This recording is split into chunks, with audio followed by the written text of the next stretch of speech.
Parshas Mishpatim, all about the mitzvos that we have. We have, starting from the Shar. This is like Bava Kama. This is the, this Parsha is the basis for the whole Gemara, Bava Kama and Bava Basra, Bava Matia. So, one part of it is about the goring. The Shar who gores, on page 424, starts actually 422. The last words on page 422 is V'imshar nogach nagachu.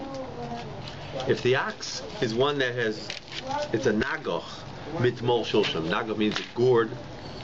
Mitmol shilshim, from yesterday, and shilshim is even 2 days ago. So then you're ending up here with nagachu, it gores. Mitmol is yesterday. Shilshim is already 3 days ago, so it was 3 gores. So then the pasuk says, "V'huad bebalav," if you give him a warning, and then already the shar becomes what we call a muad. Muad means it was warned, and now it's already has a new status. And the big difference is, the first difference is how much you pay.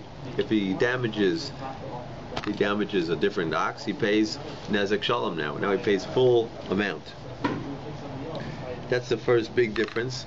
On the other hand, just a little a shar who just the first 3 times that it damages, it's a tam. A tam, right? You heard of this yet? Tam. It's a little simple shar. In the word simple, it just pays chati nezek. Because it wasn't warned yet. The owner is not guilty for not watching it. There's the main mitzvah, by the way, that we have learned in this parsha is that there's a mitzvah of nizikin. You can't damage your friend. It's a big argument. Where is the mitzvah learned out from? But there's one of the mitzvahs is you have to make sure to watch your possessions, that they don't damage. The pasuk says that v'lo yishmerenu balav, that it says like if an ox gores and the owner did not watch him. So from that, actually, it says here, right here, v'lo yishmerenu, he didn't watch him. So we learn out that's what, or it says in 3 lines on the bottom of this page, pasuk lamed vav. V'noida shar nagahu ki hu mitmol shoshem v'lo yishmerenu balav shalei mishalem shar tachas shar v'ameis yeloi. V'lo yishmerenu balav, the owner didn't watch him. So there are some who say v'lo yishmerenu balav, the owner didn't watch him, which means that the owner should have watched him. So from here is actually one of the sources that a person has to watch his possessions that they don't damage. Now, in terms of the 3 oxen that go and damage, right? This ox that damages 3 times. So there's a Gemara, tell you about an interesting Gemara in Bava Kama. The Gemara goes into how does it become a muad? How does it become warned? So the Gemara says, Nagach shar. So the classic case is if it gores 3 different oxen, it becomes a muad. That's an open shut case, nothing to talk about. With the witness and all that, don't know. It has to be warned in between each one, because he has to be warned. You can't just, if you have the witnesses come and tell him, well, your ox gored 3 times, because then he didn't know to watch it in the interim or the next time. Is that 3 times at one time? Like, 1, 2, 3, or is it one? Like when you say 3 times, is that 3 different times? 3 different times, and he has to be warned in between each time that he should watch his ox. And if he 3 times he's already negligent, and below Yishmerenu balav he's not watching it, right, then already he's. Why do you have to do it 3 times? Why? Why is this it is the source, one of the sources of chazaka, right? Which is very relevant for all parts of our life. Chazaka, to make the status, to give a person a status of being a certain way, is learned out from here. Chazaka. So we're going to explain a little bit. Is this the first time that we've come across the idea of chazaka from this? This is the big idea. Here's where the Gemara in Bava Basra learns out chazaka, because it intertwines into making a chazaka on land. That you own land, but let's say you lose your shtar, you lose your document. So how do we know it's yours? So if you're there for 3 years uncontested, 3 years is already a chazaka, that shows that it's yours. That's where it comes in there. So we'll try to see. I'll show you how it applies to even davening. Right? You think it's talking about an ox that gores. This part of the Torah is not so relevant. This is ancient type of history. This is like reading the old Bible. What does it have to do with us? We don't have oxen nowadays. So why should we even read this pasuk? So let's go into this idea and see how it applies. So the first thing is, let's say the Gemara asks, let's say it gores a shar. Shar is an ox, and then your ox gores another ox. Then it gores a chamar. Next day it gores a donkey. Next day a gamel. Right? What's a gamel? Camel. Camel. Which means it gored 3 different animals. Does it become a muad? That's the first question. Does it become a muad? Why not? Oh, you mean without the warnings? No, it got warnings, let's say. It got warnings. So 3 times is... Different animals. So Right. it would automatically. No? Okay, so here we got the next idea, that it will be a muad for all types of animals. Which means, if it gores only an ox 3 times, 3 different days it gores an ox, so it's a muad to gore an ox. If it gores all types of animals, it's just totally one day an ox, one day a camel, one day a donkey, so it's a muad for all animals. Right? You have to see each time what type. If it gores on Shabbos, it's a muad for Shabbos. You mean only on Shabbos and on Yeah. Shabbos and a garden? Yeah, it's a Mishnah right here in But what Bava is Kama. you're coming to the point of this, whether it's a muad for oxen or a muad for camels? Well, so if it gores just for minoi, it's called minoi. What's a min? Minoi means a type. So the Mishnah says, if he gores minoi, a shar gores a shar, an ox gores an ox, then he's a muad for his own type. But he's not a muad for a different type. If he only gores oxen, then he's not a muad. He's not prone. We don't take on that he's prone to gore a camel. What's a mora? Mora? What, after 3 times? What? Muad means that he was warned 3 times, and now he becomes established as the habitual gorer, no? habitual gorer. Oh, okay. And therefore the owner has now more obligations to watch it. He has to take heed, because he has a wild ox.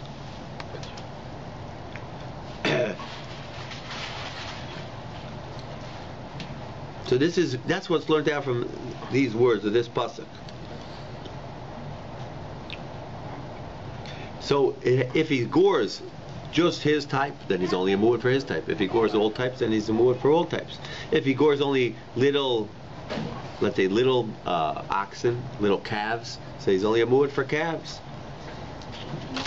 Okay, so that's the idea. Yeah. So then, if you're saying he could be for a specific min, I think you could say type. Right. So he's been warned for that, and he's liable for damages once he becomes that status. But if he's in that classification of a muad for oxen, and then he happens to do some damage to something else, that would be considered the first time all over again for this particular species? Right. He's not liable. Okay. He's not liable. Okay. Right.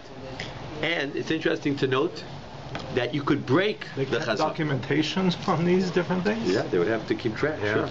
Sure. They would have to keep track, because this is they would have to see when it was, and was he warned. They call him into Bezdin. They warned him in the court. It was a real thing. Any time frames? It has to be within a month, a year, 2 years. You need an accountant. That's a good question. That's right. It would probably have to be within a certain time frame. I'm not sure how long. Okay. Not sure. Now, I want to tell you one more thing. You could break a chazaka. The way you could break a chazaka is if you're walking with your ox in the street, and the ox sees another ox and doesn't gore it. 3 times it sees an ox and doesn't gore it, it broke the chazaka. It goes back to the status of being a tam. Yeah. Yeah. because it broke its bad nature. Maybe we thought it had a bad nature, but now we see it doesn't. So that's the actually is an argument. What it has to do to break it? Does it just have to see an ox? The tshuva. The tshuva. Tshuva gamur? Tshuva gamur. Okay. Real tshuva. And it's actually an interesting question of how much of a situation does it have to be in and not gore. That's one idea. Or maybe the kids have to come over and pat it on the back, and it doesn't gore the kids, right? Could be a mu'ud for a person also, right? An ox, if it gores people, it's a mu'ud to gore people. So maybe it has to do. Isn't he killed after that point? If he kills, if he's a mu'ud, if the ox is a mu'ud, right? And he does it again, he's not killed only if he kills a person? Or So Rabbi's asking, let's say let's say a real ox goes and kills a person. So the pasuk says that the ox gets stoned. That's in pasuk Chav Ches. it says the owner too, but I think it says the owner too, but it's not literal there. Right. Because now this type of thing is now it's not really usual behavior. So therefore, it's not the owner is not held so responsible for such a thing the first time. Right. That's why the owner, nothing happens to the owner in terms of himself the first time. Okay. So in any event, that's what happens here.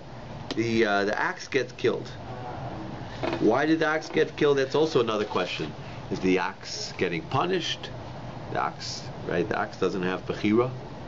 Is there free will? Is there free will for the ox? Therefore, right? Is that how do you understand this? It's an ox that causes damages. That it's better. It was a clever ox. Sorry. Clever. It was clever. What it had das. It had understanding. But an ox, an animal is an animal. Yeah. It doesn't have any brains. So therefore, you have to understand. It doesn't mean that it's a punishment. Rather, it could either be a punishment for the owner. Yeah, no, actually, it's not even. No, so they bring down here. You have to see the Ibn Ezra that it's coming to show us maybe how precious human life is. So, if it caused this animal caused the death of a person, so then a person who was created in the image of Hashem, maybe that might be the idea that we have to. It's a very serious thing to do. Okay, so we'll have to see that, but it's interesting to see how it could break the chazaka. There's an argument in the Rishonim. How far the axe has to go in doing tshuva? Does it even have to go so far that the kids will come over and pet him, and then he won't, and even still he won't gore? There's actually two views in terms of that. Or is it just that he saw another axe and he didn't gore him? That's a question here, which I saw. Yeah, but the children would not be an issue unless he was a muad for children. Yeah, I'm saying let's say for such a thing, right. So on this, the Rambam says he has to have the kids around him, and the kids are even like petting him, and still he doesn't gore. That's what the Rambam writes. If he just, according to the Rambam, if he just sees kids and he doesn't gore them, that's not enough. That's not called tshuva. Tshuva is you have to actually be a little bit incited, and still he doesn't gore.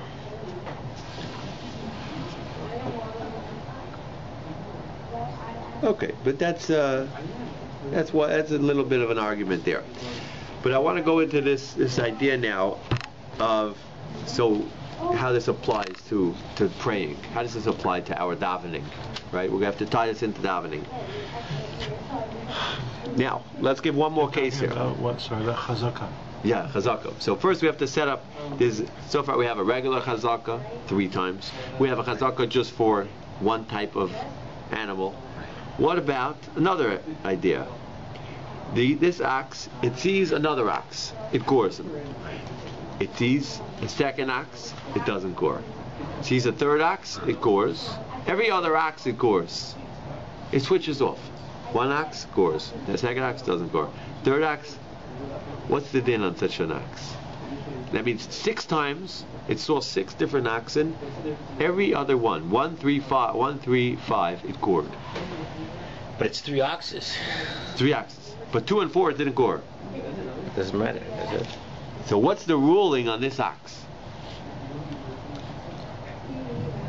Is it considered like 3? Like it's done Right. every time? I would consider it like a 3. Yeah. A 3. Do you consider it like 3, or do you say yeah, but on the other hand, in between it didn't Because gore? you don't know what's making the ox do it. Yeah. Okay, but one thing is clear, right? You don't have a clear chazaka. It's not clear. He's not just an ox which just loves to gore, and it's a hazard to be around the public property unless the owner has to be very vigilant about it, watching it. I don't know if it. Maybe you don't have a chazaka. Maybe do you have a chazaka? Could you establish that this shar is a muad? It's an ox which is very wild. So this is It can't be if he does it every other one. every other one. I But would think so. yeah, but every other one he doesn't do it.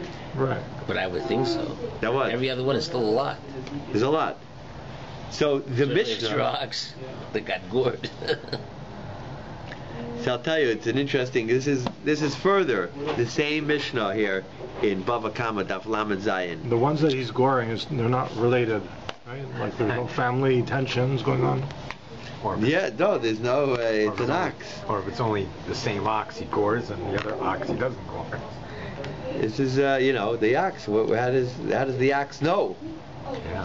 So it's not the Mishnah. It's the bottom of the Gemara. The Gemara says Ra Shar Nagach. It sees an ox, it gores. Ra Shar sees another ox, V'loy Nagach.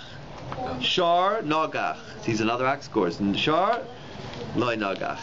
And this is how the pattern goes. So the Gemara says Nase Muad L'Seirugin L'Shivarim. Seirugin is, in English, it would be a pattern. It becomes a muad for a pattern. The pattern is that every other ox it's going to gore. So therefore, you have to keep track. Right. He's a muad on 1, 3, 5, 7, 9. Every other ox it's going to be a muad. That's the ruling, and therefore the owner is going to be held guilty. So it depends. If it gores on number 7, the owner is going to have to pay full price, nezek sholem, full damages. If he gores number 8, animal number 8 that he sees, then he only pays half price, nezek chati nezek. That's how the Gemara explains that he's only a muad for patterns, for whatever pattern it may be. Could be every 3rd ox if you keep track. To be an accountant, maybe, but if you keep track, that's the rule. He's going to be for every other one. No difference of opinion. Or that's how it's ruled.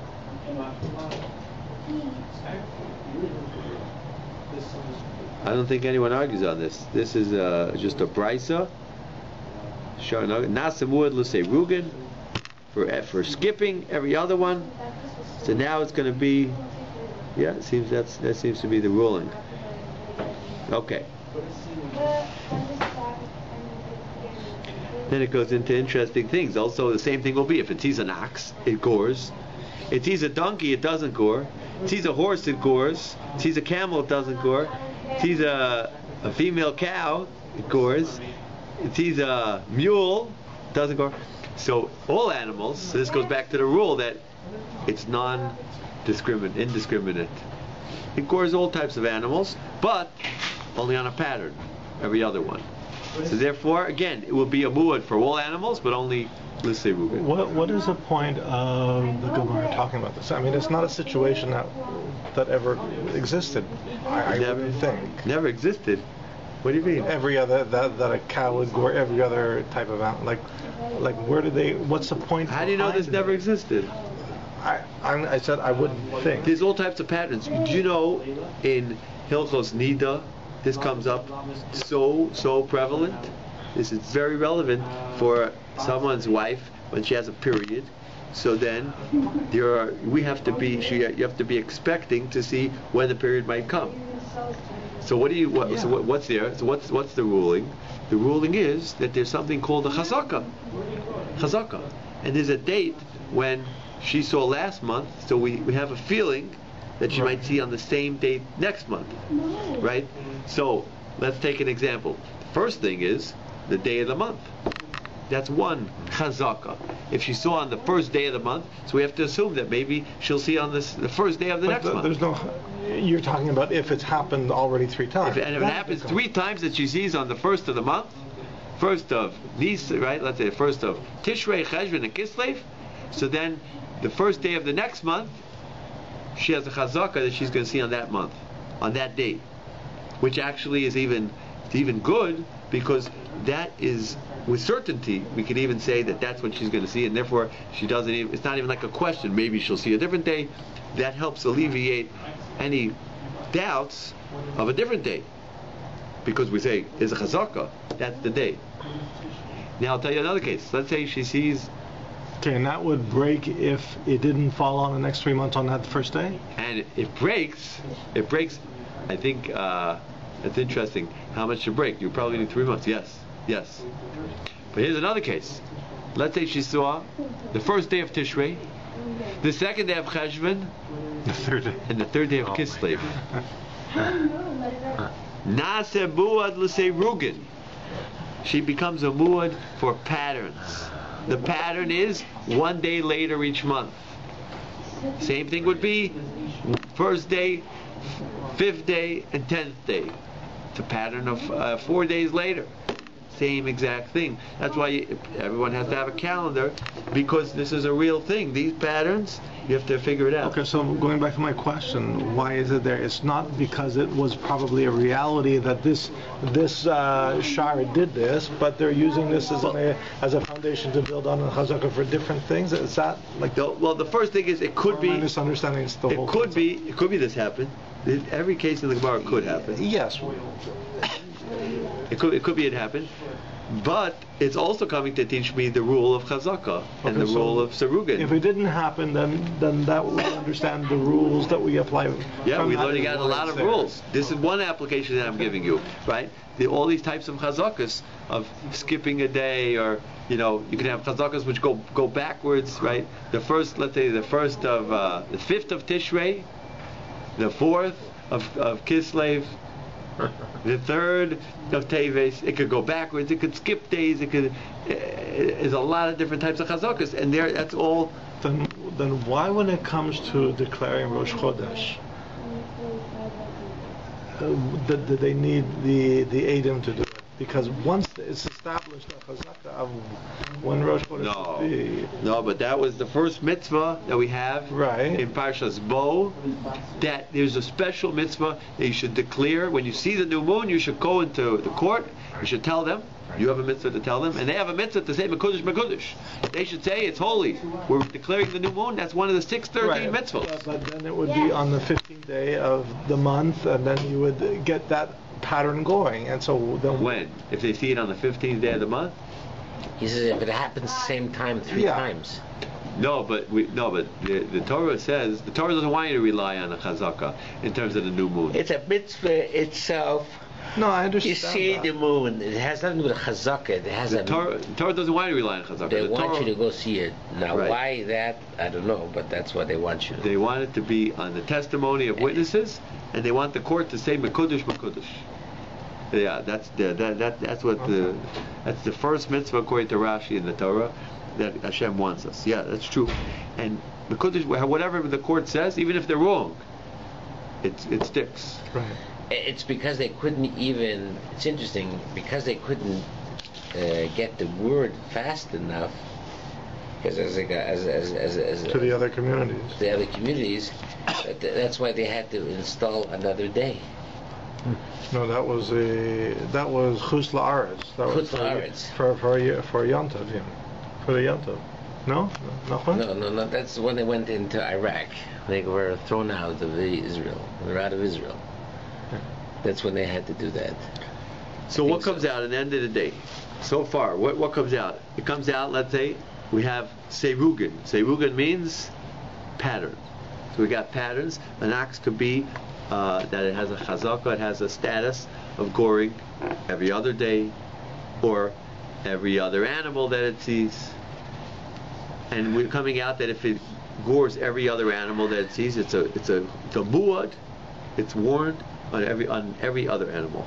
And if it gores ox, and then it gores a donkey, and doesn't gore a horse, and then it gores a mule, and then it doesn't gore another one, it becomes a muad for all of them, for all animals on a pattern of every other one.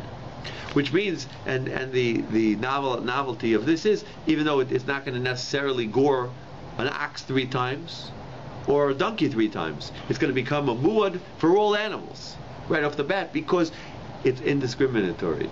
Non-discriminate. It doesn't care. It's non-prejudiced. What type of animal? It gores everyone. It's a wild animal, and therefore, even anyone contributes to the making of the chazaka against any animal. Becomes a muad lakol to all types of animals.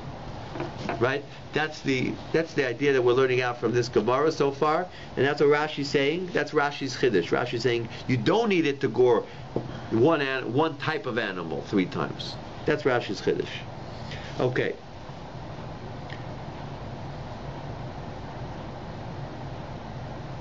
So I'll tell you how the Rambam rules. The Rambam brings this down. The Rambam says that this would be the ruling. If it sees a ox on Sunday, it gores. On Monday, it sees a donkey, it doesn't gore.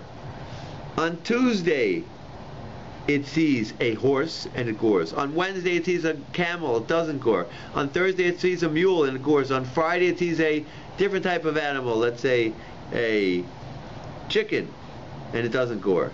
The rule is, like we just said, it becomes a muad for a pattern for all types of animals. And if it gores on that day when it's a muad, the consequence is, so the Rambam actually says, listen to these words. Listen carefully to how the Rambam phrases it. The Rambam says, if he gores on that day, that his pattern is that he gores, from any of these 3 minim that he gored prior in his patterns, he's a muad. So the Rambam seems to learn a whole different view, because the Rambam's saying that only the animals that he gored does he become a muad. Rambam says, well, who did he gore? The first day was an ox. Okay, he's a muad for an ox. He saw a chamar, but he didn't gore the donkey. Okay. The third day he saw a horse. He gored the horse. So now he's a muad for an ox and a horse. And on the 5th day he saw a mule and he gored. So an ox, a horse, and a mule. The Rambam learns that when the Gemara said, the Rambam has a new idea. What does it mean? Nasa muad lakol. What does it mean when the Gemara says the declaration he becomes a muad for everything? The Rambam seems to learn muad for everything means those animals that he gored. It's a little bit interesting how the Rambam's learning. It's only those 3 types. It's not for, you can't expound this to all animals. We said once he becomes a muad, he's killed, no? If he kills a person, let's say he doesn't kill, let's say just damages. Just a human. Oh, okay. Yeah. Okay. So the Rambam seems to learn it's only for those exact types that he gored. The Ravid says, what do you mean? I thought the Gemara said lakol. It sounds like he's now a muad for all types of animals. So this seems to be a big question here. What they're arguing about. Because the Rambam seems to be learning a little bit different. It's only for those 3 types. So I'll tell you how this comes into our daily davening. It comes in when we switch and we add something new in. For example, V'stein talumatar. Right? Now in the wintertime we're saying V'stein talumatar, which is an addition that we put in the middle of Shemot Esrei. Right? Which bracha? The 3rd bracha. What is it? Not that Takadosh. No.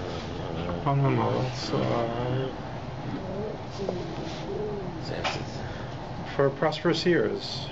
Yeah. Which one's that? I don't know, 6, 7. I'm not sure. What's the name? What's the name of the blessing? Or the first few words. Tovim. First few words of the blessing. Because this is a great blessing to have in mind, and you should have a lot of intention when you say it, because this is as you're saying, it's prosperity. I'd have to start from the beginning get to that Okay, I'll point. tell you what it is. Baruch Aleinu. Baruch Aleinu. Baruch Aleinu, we ask God to bless us with prosperity and our belongings and our fields and everything. So there we have an addition for the winter time. Only once the rainy season starts, which means after Sukkot, after the winter, December 6th we start. We say V'sein Talu Matar. Now, a person has to make sure he says it every Shemot Esrei.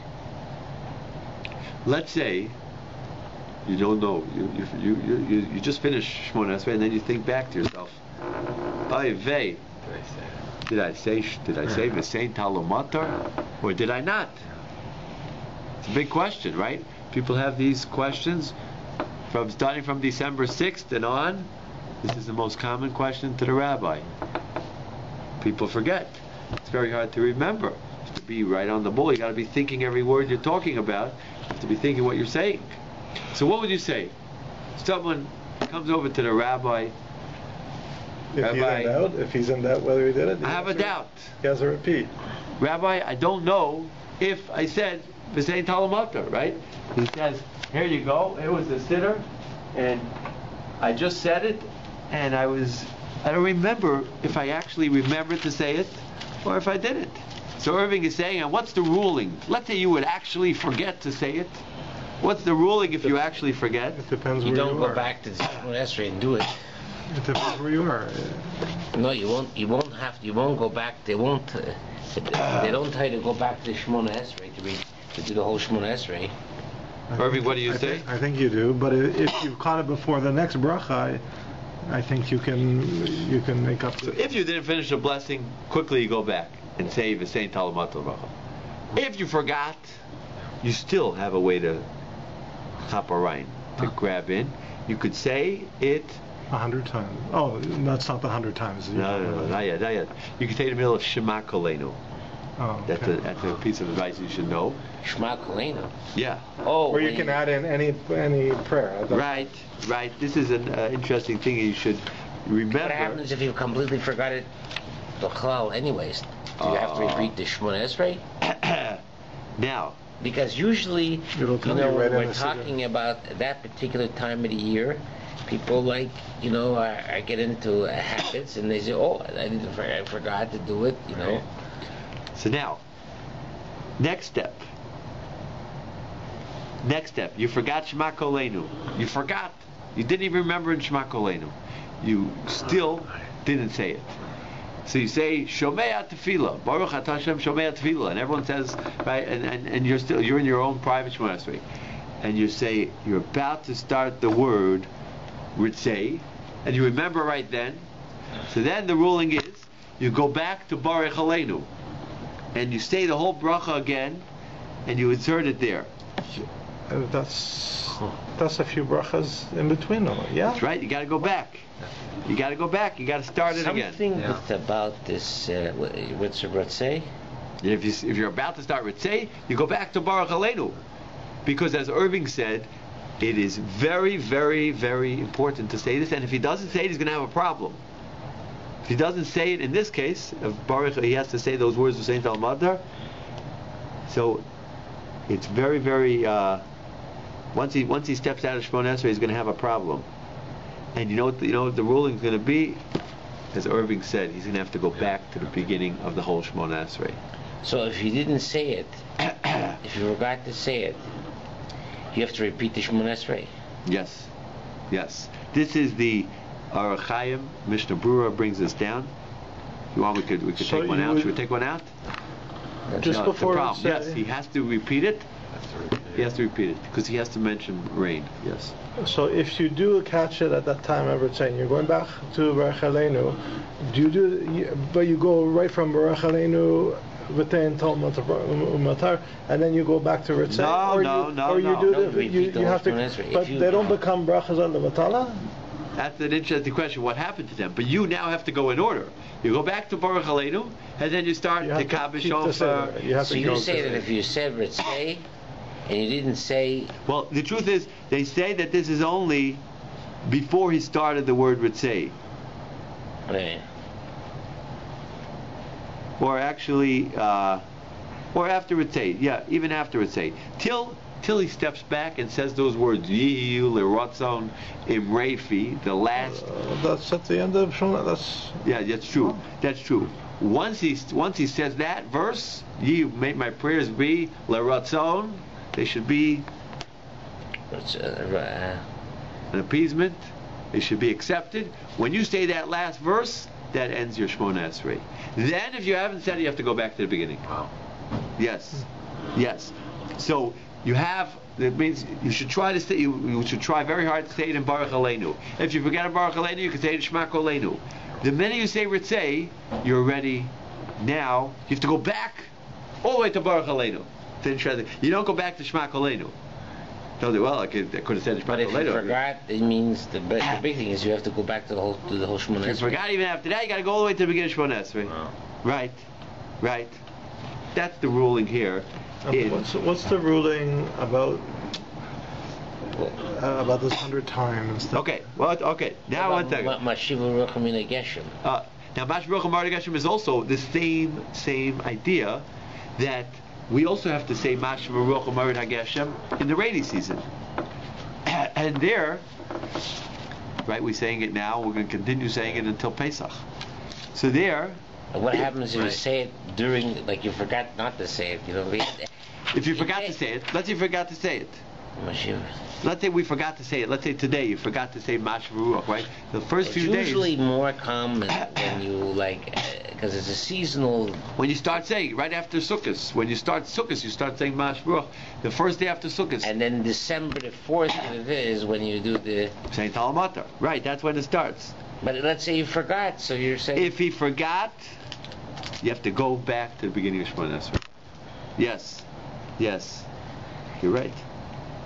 Once he says the words, right, which means a whole time when he's in the middle of that blessing, and he's saying, you know what? I would agree with you if the guy was davening by himself. But if the guy is davening with a minion and one of the people forgets it, I don't think it should be right. What's the difference? There's a difference. There's a big difference. Wouldn't he make good on the chazara of the? Because one second. what are you talking about? First of all, you have because in many incidences in our Mizorah, where if one person does it and the other people don't do it, that holds as though they all did it. Wait, what's your case? Like what? For example, let's say when you talk about when you're making a before you forgot to do the bracha, what's it called? Before you so that you can cook on Yom Tov. What's that? Erev Tavshilin. An Erev Tavshilin. Let's say you forgot to do the Erev Tavshilin. So then we rely on somebody else to say, listen, okay, you forgot. It's already Yom Tov. You can't do it now. Fine. Okay. But there is somebody else that has done it, so we can rely on that person. On the Rav of the community. The Rav of the community. You know why? You know why it's different, that case? That case is very different. Because what did the Rav of the community say? He said, I am making this Erev Tavshilin for myself, and I'm also making it for any person out there who forgets to make it. This bread is for him. So it's like you made it. Just like your wife could make it for you, you could make a messenger to make it for you, so your Rav could make it for you also. He made it for you. It's like you made it. No, but okay, so that's a bad example. Okay. But when you daven, okay, let's say, or even when you do like Kiddush, okay? Yeah. The person that does Kiddush, that's by hearing, you're accepting. So what happens? When a person makes Kiddush, everybody at the table is Yoitze with that particular Kiddush. So why couldn't you... So what do you see? You see that I'm just sitting there, and I get Kiddush because of him. In a minyan, when everybody's davening again, when the guy who's repeating the Shemona Esrei, the guy when he's repeating the Shemona Esrei, he's repeating the Shemona Esrei on behalf of whom? So the truth is, nowadays we repeat it just as a custom. In the olden days, some people didn't know how to pray. So they instituted that we should have a repetition of the Shemona Esrei. For the people who don't know how to pray, they should listen. Okay, so this repetition of the Shemona Esrei has been going on for a few hundred years? Yeah. Okay. It's not a new thing. No. Okay. So having said that, the Chachamim decided at that time we're going to have a guy that repeats the Shemona Esrei, and that guy has everybody in mind, right? So why would it be that if a guy who's davening with a minyan, he forgets to say that, and then here the chazan repeats it, why would he have to go back to the whole thing? That means he's not part of the minyan. No, so there's a big difference. He has to sit, he has to be standing there and listen. Yeah, listen to the repetition of Shemot Esrei. I'll have in mind, is he having in mind that I want this to be my Shemot Esrei? He has to have it in mind. He can't just say Amen and just not think about it, not listen to every word, because the way it works is when you hear it, it's like you're saying it. Shomea Ka'ona. There's a legal process how it works. The process works that you're saying it through Shomea Ka'ona. It's like you're saying it. Well, really, in fact, when the chazan is repeating the Shemot Esrei, you're supposed to say Amen to every stanza, right? Every yes. Paragraph. Right. So if he's doing that, he's listening.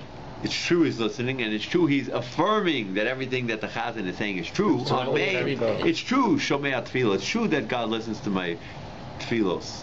But it's not enough. You have to have in mind that I want this to be my Shemot Esrei. You have to have in mind on every word. Yes, a lot of times the Shliach Tzibor, he also has to have it in mind when and a lot of times people don't for the Shliach Tzibor, it's almost a given, but he really should be having it in mind. He should have it in mind, but even if it doesn't, since he's up there, that's his purpose, like Dave is saying. So therefore, it's a given that his stam kavanah, his plain intention is he wants to have anyone who wants to have in mind. But you would have to have in mind. You have to listen, and it works with Shomea Ka'ona through listening. So you're saying that he could be Yoetzi. He could. So if he remembers that he forgot to say Bash Baruch Morda Geshem, so he's already passed the first two blessings. He finished the words Mechaye HaBeisim. Once he finishes that blessing and he says the words Ata Kadosh, which means he has to say those words. And once he says that word Ata Kadosh, he already has lost it. He blew it. He has to now go back to the beginning of Shemot Esrei, or he could listen to the chazan for the same price. The chazan will say every word and he'll listen and he'll get the Shemot Esrei through listening to the chazan. I'm not sure if there's a benefit, if it's any better. He could say it or he could listen to the chazan and the chazan will be motzi him. Chazan will have him in mind. But it's two options. Either he could say it or the chazan could say it and he'll listen. Okay, good. So now, based on this halacha, so if a person forgets Mash Baruch Morda Geshem for the same price, it's a big problem. He has to go back. He has to go back and he has to start again Shemot Esrei. So both of these insertions, number one, Mash Baruch Morda Geshem. Number two, by the bracha v'sein tal u'matar, he has to say them. If he forgets them, so you have a makeup time. You can put in Shomea Tefillah. If you afterwards say, you got to go back to Baruch Aleinu, but you could do it. But if you miss it all the way to Yi Ratzon, to the end of Ratzon. How did they come up with this date, December the 4th? December 6th. December 6th. It changes depending on the solar year, I think. Yeah, 4th or 5th. It has to do with the soul, not the Hebrew year. Well, because it's funny that they write it in English. December the... I think it says December 4th or 5th. So it has to do with the 60th day after the autumn equinox, right? Which has to go with the calendar, but when the autumn equinox starts, 60 days later. So you'll have to look, if you want more information on that, they bring down a lot about this in... There's a whole sefer called the Blessing of the Sun that our school has. So you were talking about the insertions, and you were talking about hazaka. So Good. If you've already got to the point where you've made the hazaka of the 3 times, and then you forget once. Oh, what's that? So now I'm up to the question. Where you're going. Now I'm going to the question. Now we got the first building steps ready. Now we're ready for the next step. So now it's the 3rd day after Sukkot, or it's December 8th. And you step out of your Shemot Esrei and you say, "Oh my gosh, did I say Morid Hatol? Did I say V'sein Tal U'matar L'Bracha? Did I say that it should be blessed, Sein Tal U'matar, or did I not?" He has a big suffix. He has a doubt. He doesn't know. 50-50. He doesn't remember saying it, he doesn't remember not saying it. What's the ruling? Right? If he knows he didn't say it, if he knows with clarity that he was on autopilot, and he knows that he said the same bracha and he didn't even think twice, it was just by rote to start again. But let's say he's not sure. He knew that they gave a clap and they said everyone should remember to say V'sein Talmud Matar, and he started thinking and getting ready. But then once it reached Shemot Esrei, he doesn't know what he said. For all his mind, he now has a doubt in his mind. For all he knows, 50-50. So he goes to his rabbi. What is the ruling that you would say if you're his rabbi? He should repeat it. Why? Suffix, 50-50. Not leaning one way more than the next. Why are you... Because if you're in doubt, that's a big one.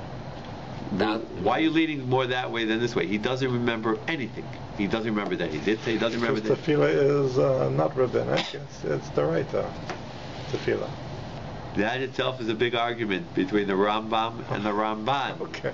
which you're entering into right What now. did you say that if it's not? On rabbinic things, sometimes if there's a doubt, we're not as strict as there are if it's from Torah decrees on a doubt. So I'll tell you the ruling.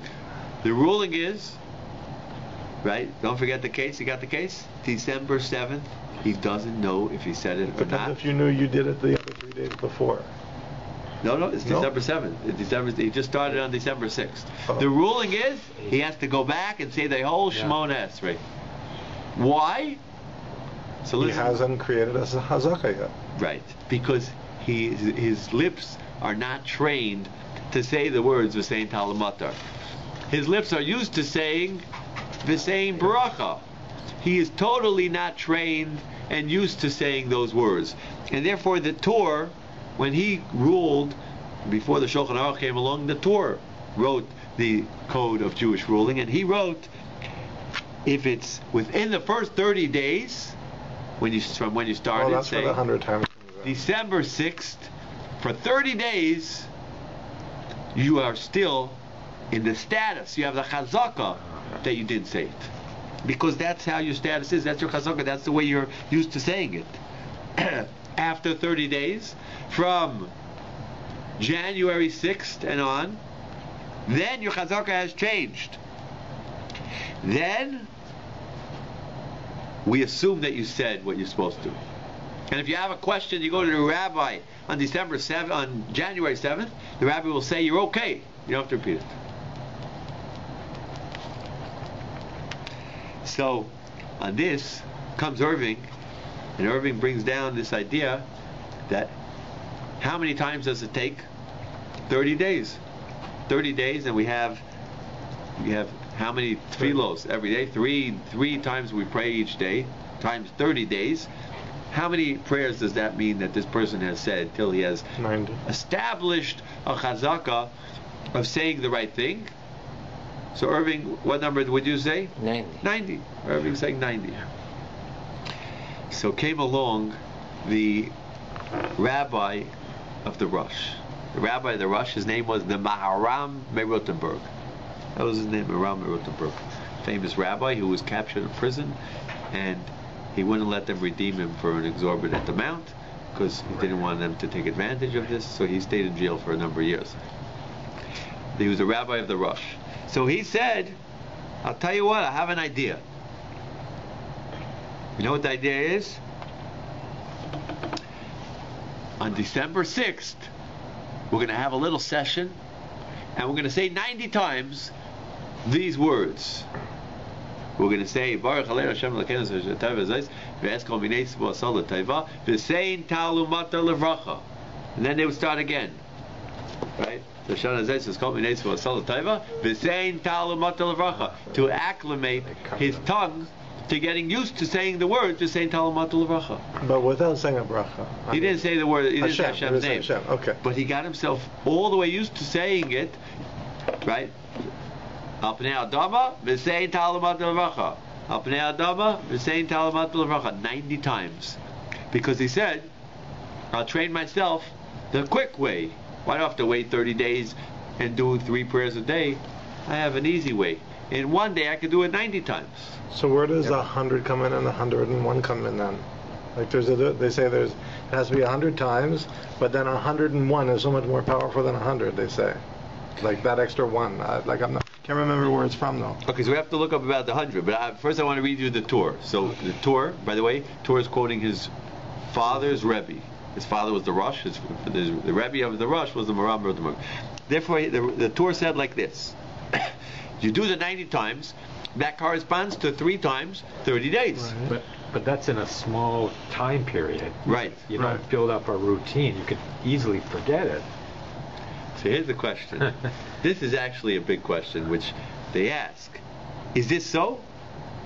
Where do you have a basis? They asked the Maram Rotemug, where do you have such a basis to say that you could just do it in one day? They can cram it. Yeah. So do it his answer was from the Gemara in Bava Kama.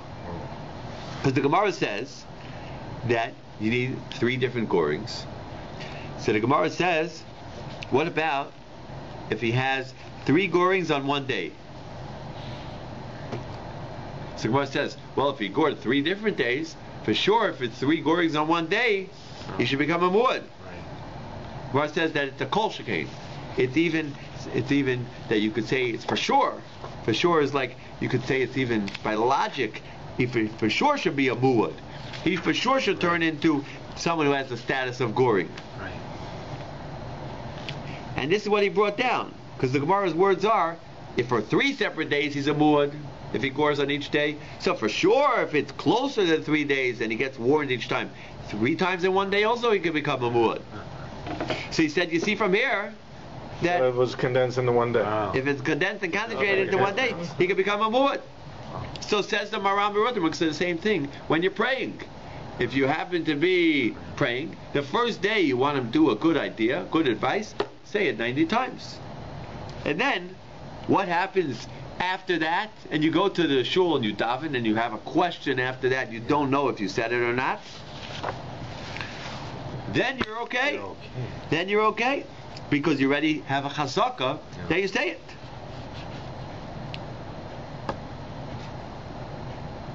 On the other hand, came along David Ilchuk. Ready for this one? Nathan, you ready for this? David Ilchuk is making history with Rabbeinu Peretz. And he said, I never saw any of the old rabbis in Tsarfas, in France, do this shtick, this idea. I never saw them do this. I never saw anyone do this. And he said, I don't think it's a good proof. Maybe you cannot learn out from our Gemara to there, because maybe it's a little different.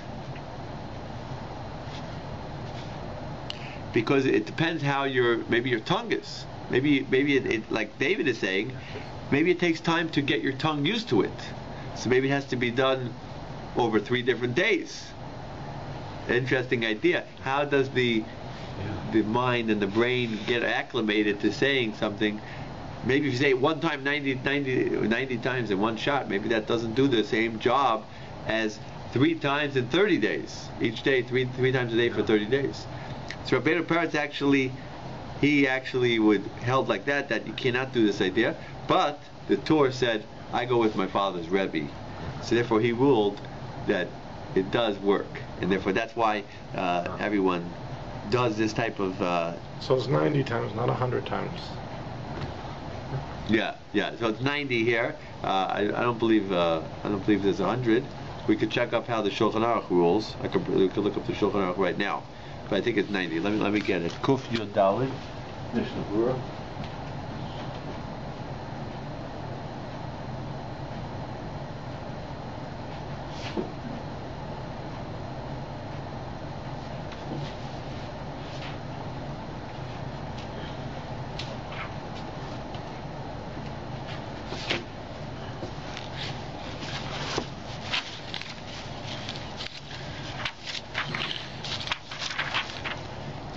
Here we go.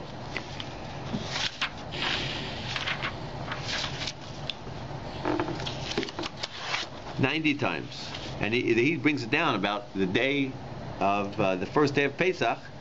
right? When they're about to stop saying Masha Baruch, so you should also, you have another idea. You could say, Ata Gibra Lelam Hashem, Mechayim Mesim Ata Rav Le'Eshiyah, Mechal Kochayim Mechesed. You could like skip it and acclimate your words to say like that. So then you're Becheskas. Then he says you have achieved a status of not saying those words.